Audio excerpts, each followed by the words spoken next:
Bonjour et bienvenue dans cette nouvelle vidéo de la chaîne Yolabs. On continue le Duck Hunt Challenge, on est déjà au chapitre 8, et oui ça file.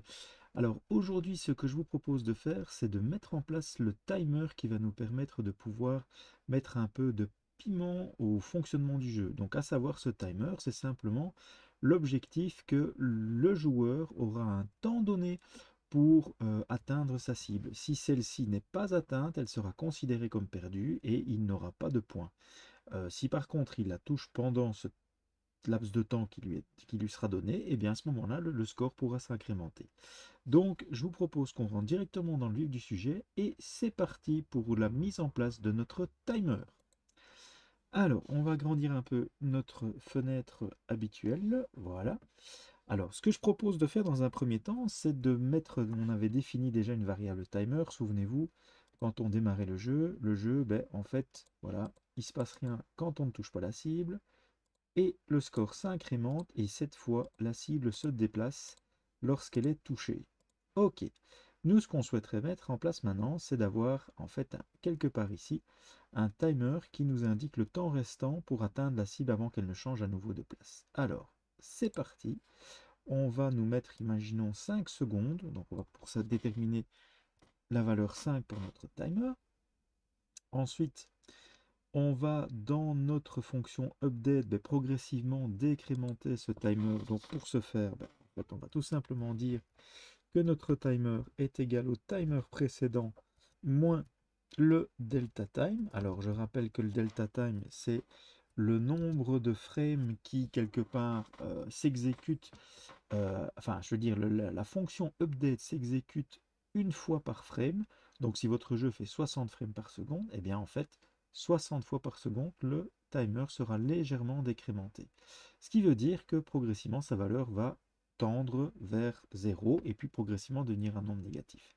Alors pour s'en convaincre, dans un premier temps, on va tout simplement mettre notre timer de manière à ce qu'il soit visuel. Alors on va voir ce que ça donne. Je vais pour ça le mettre dans la fonction draw. Pour ce faire, on connaît maintenant la manœuvre. On lance Love Graphics Print. Voilà. Et on va lui demander d'afficher notre timer, non pas en position 0, mais imaginons 300, sur la ligne 0. Alors, voyons déjà ce que donne ce résultat. Hop là, on sauvegarde et on exécute. Alors effectivement, ben voilà, les 5 secondes décrémentent, mais on a un nombre énorme. Alors comme je vous disais, à partir du moment où il continue à décrémenter jusque 0, donc ça c'est pas correct. Alors on va déjà résoudre un problème et lui demander de n'afficher que la partie entière de cette valeur. Alors c'est parti, donc pour ce faire, on va tout simplement rajouter ici, au moment de l'affichage, en fait la fonction mat sale, sale, si j'arrive à l'écrire, voilà, de la variable timer. Et en fait, la mat.sale en fait, va tout simplement arrondir à l'unité supérieure notre timer. Donc quand on va l'exécuter cette fois, il va non plus afficher l'ensemble des différentes décimales, bien que timer conserve toutes ces valeurs-là, mais il n'affichera que la partie entière arrondie à l'unité supérieure. Donc quand on exécutera, on aura, voilà, un timer de autant de secondes. Mais par contre, il continuera à se décrémenter tant que, voilà, qu'il ne se passe rien à l'écran. Alors, on va résoudre ce problème. On va venir dans le cas de l'update. Donc, ici, on va faire un petit test qui va tout simplement vérifier que notre timer, tant qu'il est supérieur à 0, alors on va lui demander d'exécuter la décrémentation. Donc, tout if qui se respecte se termine par un end. Mais il y a un autre cas de figure. Le cas de figure est le suivant, c'est que si notre timer est négatif, enfin tend à être négatif, donc si le timer est plus petit que 0, alors dans ce cas, notre timer, on ne doit plus le décrémenter, on doit le laisser à sa valeur 0. Voilà, dans un premier temps, voilà où on en est. On va déjà tester cette portion de code pour voir ce que ça donne comme résultat à l'écran.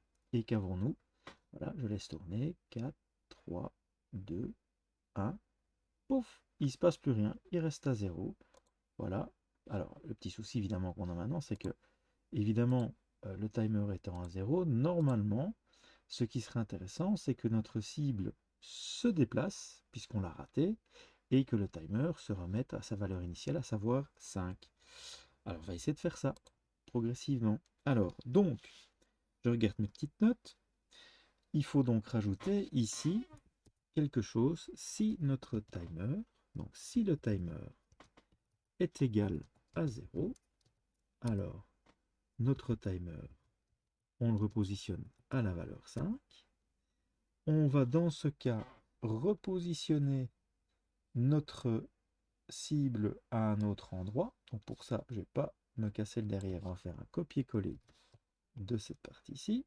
Mon chef me dit très régulièrement, sois fainéant. S'il regarde cette vidéo, il se reconnaîtra.